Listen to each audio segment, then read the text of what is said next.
When the Almighty put hooves on the wind and a bridle on the lightning, he called it a horse. Then he summoned a fitting companion to ride his whinnying creation down the long arroyo of time, and he commanded, "Horseman, get on."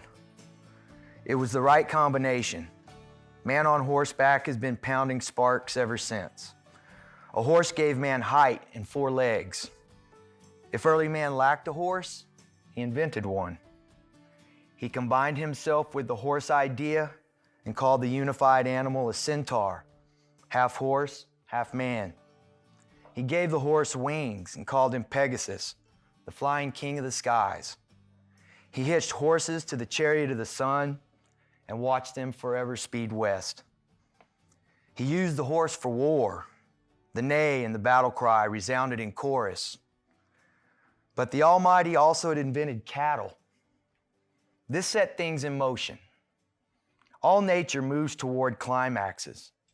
The horse, the horseman, and the cattle move toward theirs. It took a long time and many discoveries and a man called Columbus and a new land called America, but eventually it happened. Time, place, and circumstances coincided. Greetings, everybody. My name is Garrett. We're here at the Museum of the Coastal Bend today, and we're going to talk to y'all a little bit, give you a brief summary on how the cow, the cowboy, and the horse all made their way to the Americas, New Spain, and eventually Texas. We're going to break this down into 3 parts. I want to bring the cow all the way to the Iberian Peninsula from prehistoric times. I'd like to bring the horse all the way to the Iberian Peninsula. And I'd like to bring the cowboy to the Iberian Peninsula. Iberian Peninsula is what we now know as Spain and Portugal. Once we reach the Iberian Peninsula, then we're going to begin to talk a little bit about westward colonization and exploration, and how that was the catalyst that got horses, the cowboy, and the cow all to Texas. So let's start with the cow. The first domestication event of the cow was the auroch. The auroch was a prehistoric cow. These were very prevalent throughout the Eurasian steppe. They were prevalent throughout Central Europe. There were wild aurochs in the Iberian Peninsula. There were wild aurochs throughout the Indus Valley, which would be northern India, the Pakistan area. We had wild aurochs throughout Africa, northern Africa, the Fertile Crescent, the Mesopotamia area. So our first domestication events happened roughly about 10,000 to 10,500 years ago with the Bos taurus. And Bos taurus are our cattle that don't have the hump on their back. So they were domesticated first from the auroch. And this happened in the Fertile Crescent, the Mesopotamia area, which would have been what we consider Egypt now, the Nile River, that area. The second domestication event happened about 2,500 years later in 6,000 BC with the Bos indus. And as you can see with the Bos taurus, we've got a couple of cattle breeds here that are very prevalent in Texas with the Hereford, Black Angus, and Red Angus. Now, we're moving to a few examples of the Bos indicus here. And we actually have one of these guys spotlighted right here in the museum with the Brahmin species. And then also Santa Gertrudis are very popular here in Texas.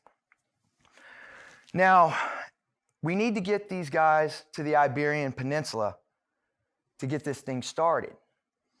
So about 5,500 BC, and here's a shout out to Dr. Pera here, we had an arrival of a group of people from the Near East or the Fertile Crescent area to Central Europe, known as the LBK culture. They were known that because it's a German name, the linear band ceramic, I believe is the pronunciation. Sorry about my German for y'all out there. And this is basically based on the designs that they had on their pottery. This is a linear pottery culture. But they were also very versed in pastoralism. And pastoralism was your first form of animal husbandry, which is basically raising animals as domesticated helpers for the people that use them. So as they were moving into Central Europe and they eventually moved towards the Iberian Peninsula, they brought these domesticated cattle with them. As they brought these domesticated cattle into the Iberian Peninsula, they began to breed with the wild oryx of the Iberian Peninsula. This created an Iberian strain of cattle that would eventually evolve on the peninsula. Now, this is all happening, I guess this is the prehistoric age. We're talking Neolithic times. So 10,500 on through about 2,500, right in there. So we start moving into the Bronze Age and the Middle Ages. Kind of fast forward a little bit. This is 2200 BC to about 900 BC. During this period, we begin to see pastoralism on the Iberian Peninsula really begin to spread. And towards the southern part of the Iberian Peninsula, this area right down here in red, let me try to hit it with my cursor, this El Argar Society.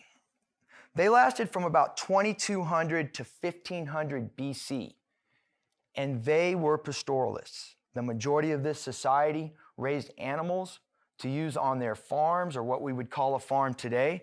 The majority of the cattle that were raised, they were used for their meat and their hides and their tallow. So we weren't really at this point raising them for milk and things like that. They were probably using their milk. So this Argaric society really solidified this pastoralist type culture in the Iberian Peninsula. So cattle raising becomes prevalent on the Iberian Peninsula by about 900 BC. Now, we move into the classical period. Of course, during this Bronze Age and Middle Age, there's a theory from some people out there. If we notice where this group was located, it's very close to the Strait of Gibraltar, which is a very thin area of a waterway between North Africa and the Iberian Peninsula. There is a theory that there was an introduction of a North African strain back in this time, 2200 BC, North African strain of cattle, into this area of the Iberian Peninsula that had crossed across the Strait of Gibraltar. This is just theory. There's still some genetics to be worked out in that. Now, you notice that this is the southeastern part of Spain. It's along the Mediterranean coast. This is where the cattle business begins to develop along the Iberian coast, or the Iberian Peninsula, during the classical period.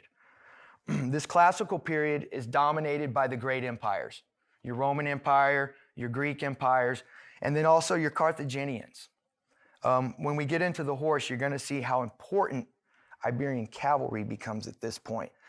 But at this point, with the great empires warring for power over the globe, cattle becomes a commodity to feed these large armies. So during this period, we see where it goes from just supporting a small family or maybe a small community to actually supporting large armies with hides and meat and things like that. So the cattle business is making a profit at some point. It's becoming a commodity. It's something that's becoming important to more than just the person that's raising the cattle. It's becoming important to a whole outside group that's using the cattle, which would have been these great armies.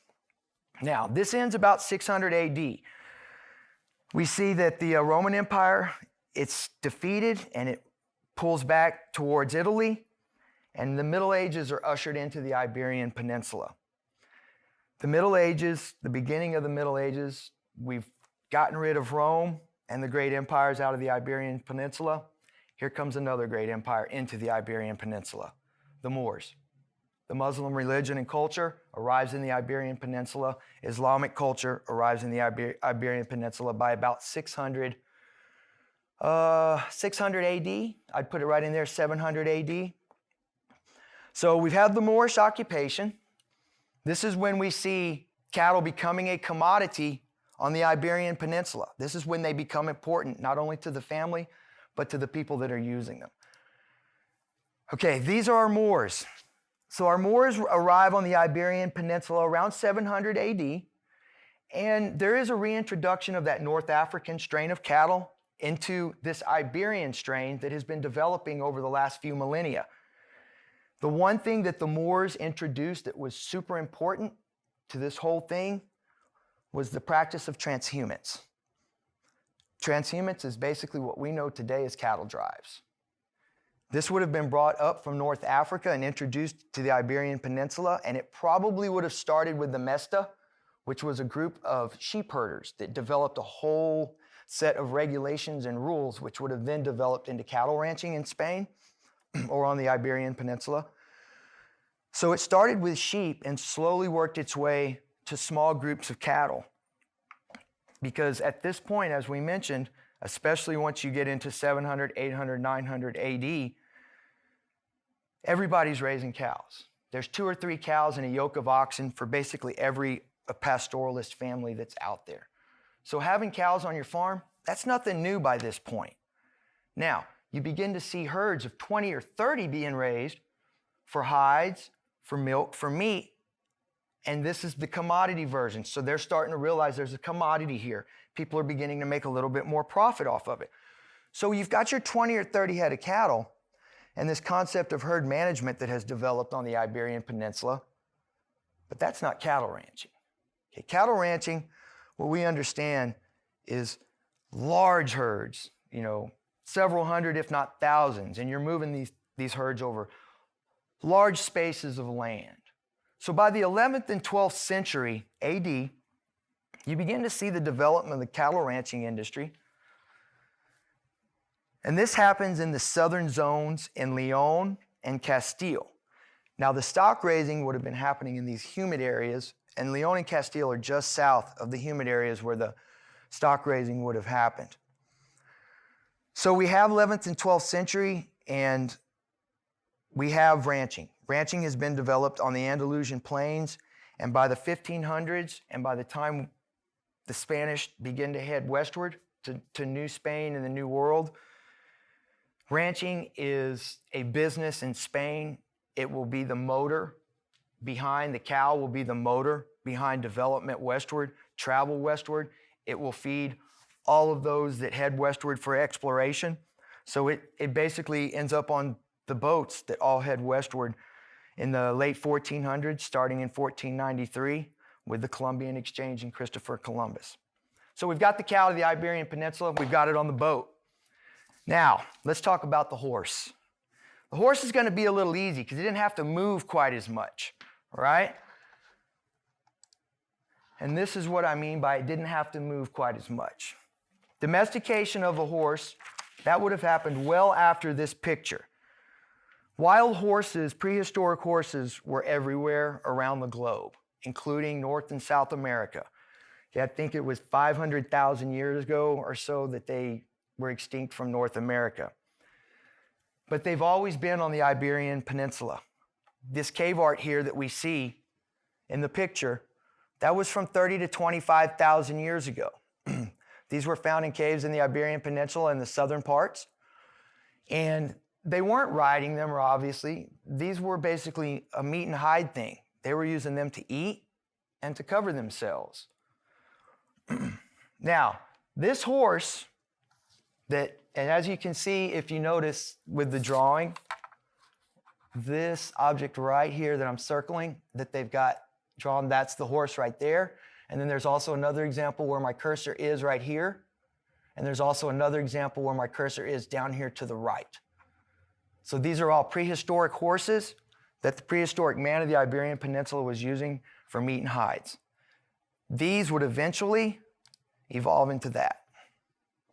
This is the Andalusian or Spanish war horse. And we're going to get to this guy in just a little bit more. He becomes the envy of Europe. So let's begin with the Neolithic age. Let's fast forward a little bit and talk about the first domestication of the horse. This happens on the Eurasian steppe in the Kazakhstan area with the bow tie culture. The bow tie cultures are the first to fit bits into the mouths of the horse. They've seen this because of wear on their teeth. And they would have used these horses to actually hunt other horses for the same reasons that the prehistoric man was using these horses: meat, hides, and possibly milk.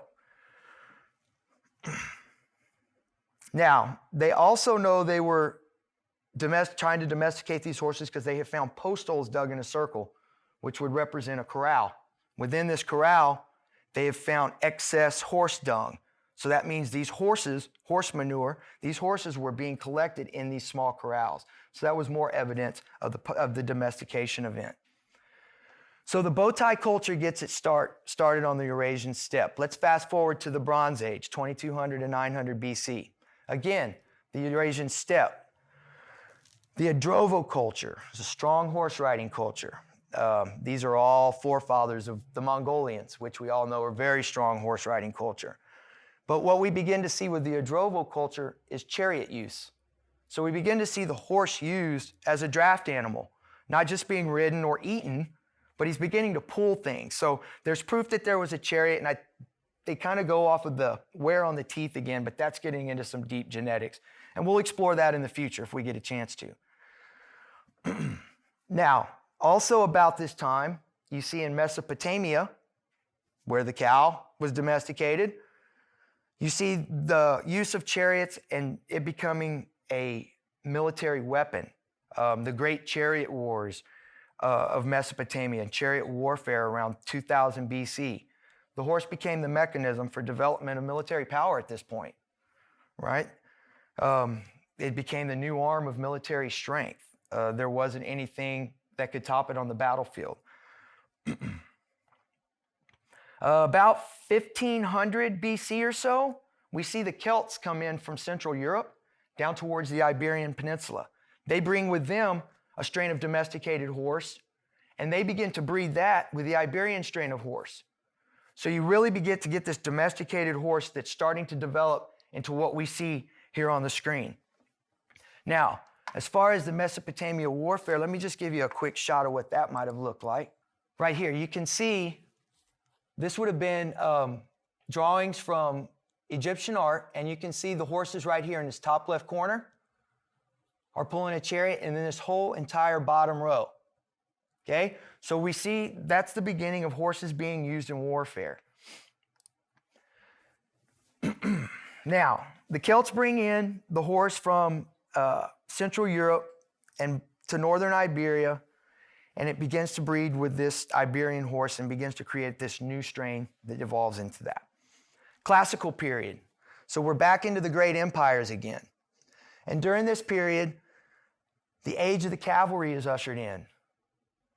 The age of the cavalry sees the horse become the dominant mechanism for military strength. And we're starting here with the Macedonian army and King Philip II. King Philip II, obviously they're riding heavy cavalry, vaunted cavalry, and we probably know this gentleman a little bit better, most of us, Alexander the Great. Kind of took it to the next level and took this cavalry and expanded all the way through the entire old world, all the way to the Near East, and a lot of the horse was the mechanism for that spread. The Iberian cavalry at this point, horsemen riding Iberian-strained horses, Iberian horsemen riding Iberian-strained horses, they become the king of the field. They're wanted on every single cavalry there is, whether it's the Greek cavalry, the Roman cavalry, or even they did a lot to help Hannibal when he defeated Rome with the Carthaginians. And this is what we're talking about when we talk about Iberian cavalry. And I like this picture because it gives a little salute to Hannibal there in the background with the elephants. So the Iberian cavalry becomes renowned worldwide. The strong riders, nimble and sturdy horses. And a good quote to explain the Iberian cavalry. Blessed with horses of great quality, Iberian cavalry grew to become one of the most potent weapons in the ancient world. Their horses were as fast and as nimble as the renowned Numidian steeds, and having been trained to cope with the rough terrain of the peninsula, were hardy beasts also. The combination of fine mounts and dexterous riders enabled Iberian cavalry to earn a reputation that established them as mercenaries sought after by both Carthage and Rome. So, nimble riders, fine mounts, that fits right into our ranching story. And that's what becomes our cowboy eventually. So, we've talked about the war horse becoming the Andalusian horse. It was also known as the Pura Raza Española. And this was Spanish purebred in English. And about 1547, I believe, or 1557, mid-1500s, the royal stables at Cordoba are developed. And I don't know how many of y'all are familiar out there with the Lipizzaner stallions, but the Lipizzaner stallions are direct descendants from the stables of Cordoba, which is where basically the Spanish horse, that's the centerpiece of the Spanish horse. That stable put it out to the rest of the world. Descendant breeds of the PRE would have been the American quarter horse, direct descendant. And we all know the American quarter horse as the preferred choice of the American cowboy. So we have the horse to Iberia, okay? We're in Middle Age Iberia. The Moorish invasion of Iberia has come along. And to drive out the Moors, the Reconquista begins. The Spanish used their horses as a military power. The Andalusian, which was named by the invading Moors, is used to drive the Moors out of the Iberian Peninsula finally, as European claims a Christian identity during the 11th century. This is the start of the Crusades. The recession of the Moors to North Africa leads to the beginning of an Iberian identity. And we see that leaders in certain areas of the Iberian Peninsula, Leon and Castile, to point them out, Alfonso VI and his son Alfonso VII, begin a distinct cattle ranching industry.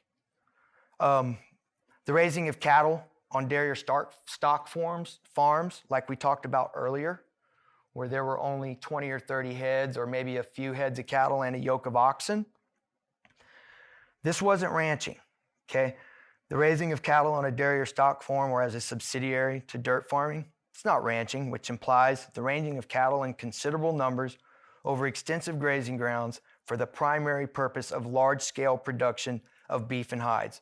Alfonso and his son made the cattle industry and cattle ranching a business. That's where it started, right there, the 11th and 12th century. So what reaches us and becomes the iconic ranching industry in America gets its start right there in the districts of Leon and Castile.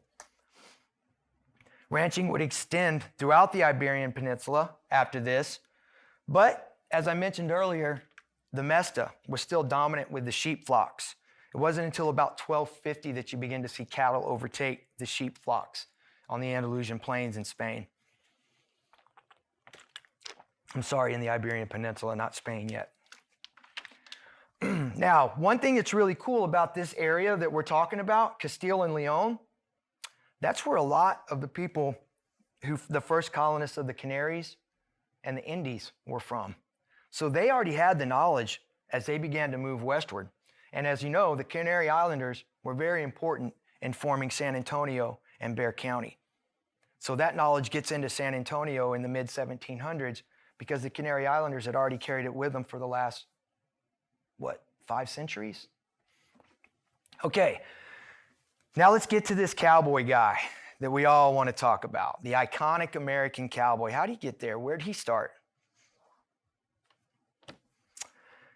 Okay, with the arrival of domesticated cattle and centuries of crossbreeding, a specific Iberian breed developed by the Middle Ages known as Bos-Taurus ibericus. This is that Iberian strain of cattle that I was speaking about earlier. Hardy hybrid stock, all right? Characterized by its feral instincts. See if any of this sounds familiar to anybody. Characterized by its feral instincts and complete wildness. Valuable only for tough hides and stringy beef. Hello, Bevo. You know, that right there is a perfect characterization of the longhorn cattle that's iconic in Texas today. Now, throughout the Middle Ages of Iberia, there were always individuals that understood the opportunities that cattle offered. So we're talking about those early ones that understood the opportunity when those large armies were there to feed these armies and give hides. Make a little scratch off of that, okay? We understood between once the Moors were there, all right, they understood that the stretch of this cattle industry was only going to bring in more monies or was only going to make you better off. So it becomes a commodity. These individuals would become the first prototypes of the ganadero, the cowboy. The criaderos, the charros, and serranos, these were all cowboys from the Castile and Portugal, would be the result of these early ganaderos.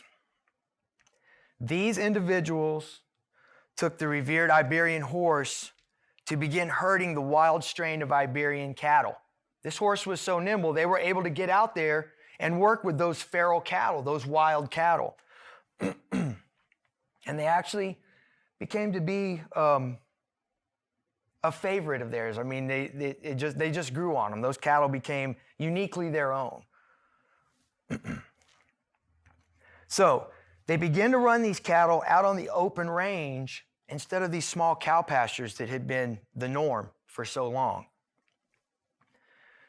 They began to bring in things like branding, the overland drives. Basically, it's the invention of cattle ranching as we know it today. Okay? They began to develop some of the gear that we recognize today on the American cowboy. These men would be the forefather of the New World cowboy and the iconic cowboy that we see behind me on the wall. So, we've got the cow, we've got the horse, we've got the cowboy, and they're all sitting there on that Iberian coast, waiting for that first ship. Well, that first ship comes in 1493. Christopher Columbus. Christopher Columbus, as we know, sailed in 1492, but in my opinion, his second voyage was much more important. His second voyage basically is the beginning, in my opinion, of a global economy. The Columbian Exchange is where we begin to see commodities coming from the old world and being exchanged with commodities to take back to the old world from the new world. So you begin to see the trading of these commodities. The new world at this point, they have no beasts of burden, so there's no horses, there's no cows, there's no large animals like that. They were introduced by the Spaniards. Now, the ranching industry created by the horsemen of the Middle Ages would be the engine that fed colonization and westward expansion to the Canaries, to the Indies, to Hispaniola, which we know as Cuba today, New Spain, and eventually Texas. The cowboy would become known by regional names. The cowboy would become known by regional names as the culture grew in the New World.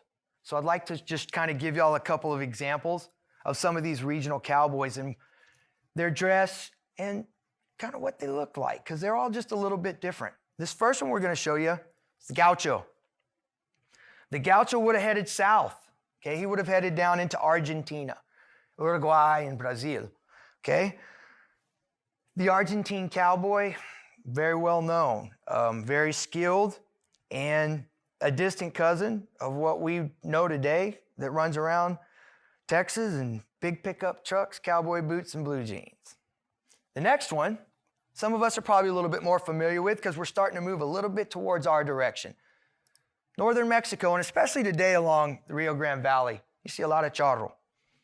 Charro would have been a little bit more of a classical dress, especially today compared to, you compare a charro to a cowboy today, the charro is going to be riding their horse in a much different style. It's going to be much more of a parade style. Beautiful horses, the horses would be beautifully dressed. They would be beautifully dressed. Wide-brimmed hats, as you can see here in the picture, inlaid jackets, very nice clothing. And this, like I said, this is still a very prevalent culture down along the borderlands in northern Mexico today. And we've finally made it. Texas. As New Spain developed, which we know as Mexico, we begin to see push northward. And ranching begins, we have ranching communities starting to be developed in Texas by the early 1700s, late 1600s actually, with the missions and the Franciscan friars. They would have brought them with them as they began to develop the mission system in the early 1600s. But you see a real push, especially during Arguello's reestablishment of the mission system. He reestablishes cattle ranching at those missions. And you see a push from the south up into South Texas across the Rio Grande with the Nuevo Santander colony and Jose de Escandon. So as they push forward, this gentleman right here in the picture is introduced. This is the vaquero, classically dressed vaquero, wide-brimmed hat, would usually have really big, nice spurs, as you can see, very decorative spurs right down here. The botas he would have worn, it would not have been a full boot like we're used to today. It probably would have been a low-topped leather shoe, and then you would have used rawhide or something around your shin. And then, of course, their horses. They don't show it here, but their horses also might have had different things that they were using to protect themselves across their breasts and then down their legs and such. So we've made it to Texas, and we've established ranching in South Texas with Nuevo Santander. We've established ranching in Victoria with Martín de León. These are some of the major names to begin ranching in Texas. As the vaquero begins to develop his skills, he begins to train the indigenous that are here. So they begin to pick up skills as what we call the cowboy today. As Europeans begin to migrate into Texas in the 1800s, they begin to pick up these skills from the vaqueros. Along with the Europeans, we begin to see African-American cowboys. So once the vaquero hits Texas, we get this concept of ranching and the cowboy, and it becomes not only a commodity, the cow not only becomes a commodity in Texas, but throughout the United States. The horse not only becomes the tool for managing that commodity in Texas, but throughout the United States. And then, of course, the cowboy becomes the manager.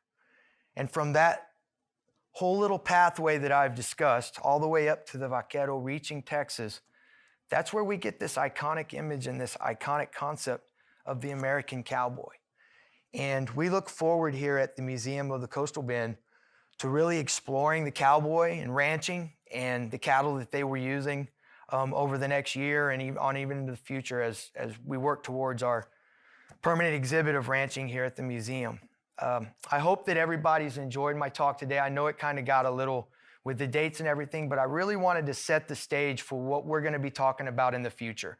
I really wanted everybody to know where the domestication of the cow started, because they weren't always here. You know, a lot of people that may not be from Texas, they just think, oh, the cow, the cowboy, the horse, they've always been with us. Well, they haven't always been with us.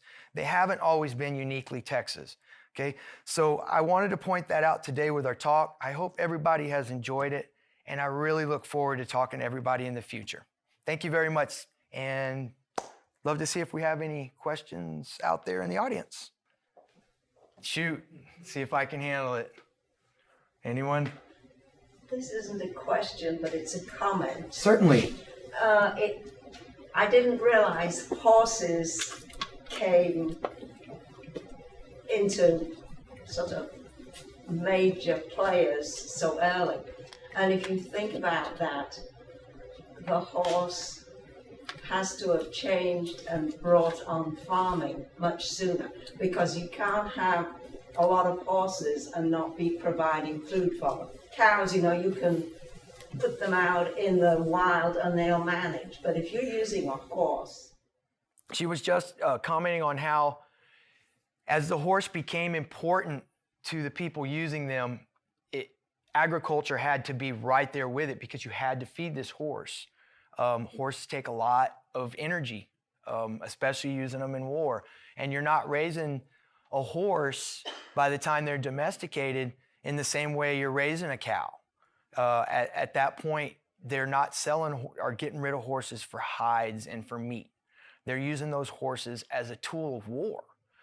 And the oxen probably played a little bigger part on the small farms than the horse as a draft animal, but you're absolutely on point when you mention, you know, how pastoralism, just the whole domestication of all farm animals, sheep, lambs, goats, cows, horses, how they were all domesticated, and they had to be domesticated right along that agricultural concept, because you're exactly right, they had to be fed.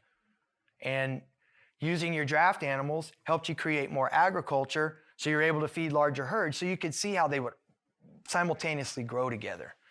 Great comment. Thank you, ma'am. Anybody else got anything? Bill, come on. You got to have something for me.